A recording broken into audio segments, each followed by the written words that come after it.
Good morning. It's a beautiful September morning. Temperature's just right. And I thought I'd today begin a series on waiting on God. And I'd like to begin with just a simple truth that waiting is one of the primary lessons we learn in the spiritual life. There's so much. It's in the Psalms, how long, O Lord? How long will I have to wait? There is this yearning within our hearts to see the desires of our heart happen and happen immediately. We want to see God at work. We want to see answers to our prayer. We want to know about what our next step is. We want to know about the future and the will of God. And so we're always in this position of having to wait.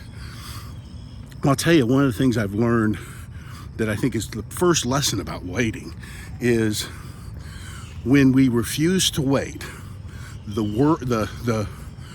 warning light in our life is worry. When I'm worried, I'm off in the future. I'm trying to deal with tomorrow's trouble and possibilities and challenges and all those things, but without the resources I need, because God doesn't give me resources for tomorrow. He gives me resources for today. Like they say in AA, you got to take life one day at a time. One day at a time is the way we live our Christian life. So I have the resources I need today for today. I don't have them for tomorrow. If I get off into tomorrow, my life becomes stressed because I don't have any resources to deal with tomorrow. So this is a challenge, when you begin to worry. I'll never forget when God really drilled this home to my spirit. We had bought the old Food Line grocery store, and the land that was around it was $2.5 million. Most money we had ever owed as a church. I came from a really small church, never seen that kind of money, never heard of that kind of money. And that was just to buy the property raw as is. It was going to take another $1.5 million to finish it out. And I was stressed and I was worried. What had I led the church into? How were we ever going to afford this? How were we ever going to raise this extra $1.5 million to finish out the property? And I had the keys to the Food Line grocery store, and I was in the building, and I was walking through the building, and I was just praying. And I'll never forget, I was walking through the frozen food department, or what used to be the frozen food department. And I'm just saying this stuff to God, saying, God, what have I done? This is a mess. How are we ever going to have this money? How are you going to do this miracle?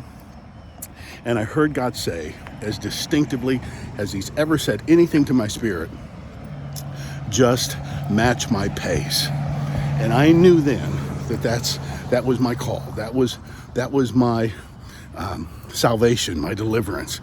To remember that I'm not to get ahead of God, because that's where I was. I was ahead of God. I was out there in the future trying to figure out how we were going to pay for all this stuff and what the challenges were and how we were going to arrange everything, contractors, make all this happen. I was in the future. I have no resources for the future, so I was worried. I was stressed. I also was told, in that statement, just match my pace, to not fall behind God. I don't want to lag behind as a lack of faith and not go where he is leading me. But if I match his pace, then I am in this present moment, and more importantly, I am with him. And so if God is moving forward, I move with him. If God is stopped, I stay with him.